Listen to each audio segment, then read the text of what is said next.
গেল মশলা, মানে অল্প মশলায় অল্প তেলে লাস্টে একটু চিনি দিয়ে দিলাম। চিনিটা দিলে খেতে ভালো লাগে। তো দেখো কত দারুণ টেস্টিফুল তরকারি, সব সিদ্ধ হয়ে গেছে। তবে তরকারিটা কিন্তু হয়েছে ভাজা কম। বলো, এটা পরে ভেজ দিয়ে দেবো। তোর দিদা বললো ডগা কাটলে নাকি ওই তো ওটাই তো চাল কুমড়া গাছ। এটা চাল কুমড়া, ওই যে এই আছে রূপা দিয়েছে সেই ওই জামিগুলা, আমারও তো জামিগুলা আছে। তো দেখো ছোলা ডাল ভিজিয়ে নিয়েছি, এবার বেটে নেব, বড়া করে নিলাম।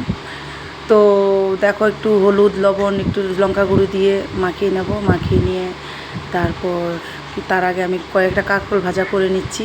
ওই ছোলা ডালের বড়ার ঝোল হবে আর কাঁকরোল ভাজা, আর কিছুই না। তো দেখো কুমড়োর শাক নিয়ে নিয়েছি, কাঁকরোল নিয়েছি, দুটো আলু নিয়ে নিয়েছি। আমার না এরকম রেসিপি আমার খুব ভালো লাগে অল্প তেলে। তো দেখো ডালটাও বাটা হয়ে গেল, ডালটা একটু মানে অল্প বাটা হয়েছে কিন্তু আমার খুবই ভালো লাগে। তো বড়া করে নিচ্ছে আস্তে আস্তে তেলের উপর, অল্প তেলেই কিন্তু বড়াটা ভাজছি, সবজিটাও কিন্তু করবো অল্প তেলে। আর বড়াও হয়ে গেল। দেখো আমার এত সেন্ট বেরিয়েছে বড়ার থেকে, কি বলবো, মনে হচ্ছে এখনই খেয়ে নিই জ্বলে দেওয়ার আগেই। তো ফোড়নে দিয়ে দেবো শুকনো লঙ্কা আর জিরে, আর কিচ্ছু দেবো না। তারপরে ফোড়নে দিয়ে আমি রান্না করছি।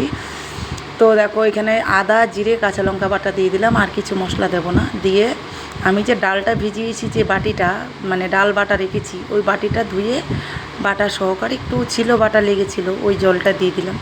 দিয়ে তারপর একটু ফুটে উঠলে, তারপর দেখো ফুটে উঠেছে, সিদ্ধ হয়ে গেছে। আবার বড়াগুলো দিয়ে দেবো ঝোলের উপরে, দিয়ে তারপর নামিয়ে জামিয়ে এই ঢেলে ফেলবো। দেখো কত সুন্দর হয়েছে তরকারিটা। তো বন্ধুরা এইভাবে তোমরা কুমড়ো শাক বা লাউ শাক দিয়ে ছোলার ডাল ভিজিয়ে মসুর ডালের বড়াও করতে পারো, এইভাবে খেয়ে দেখবা গরমের মধ্যে দারুণ লাগবে। অল্প মশলা অল্প তেলে অনেকেই দেখি রান্না করে তেল মশলা অল্প দিয়ে। তো আজকে আমিও করলাম। তোমাদের ভালো লাগলে অবশ্যই ভিডিওটা কমেন্ট করে যাবে।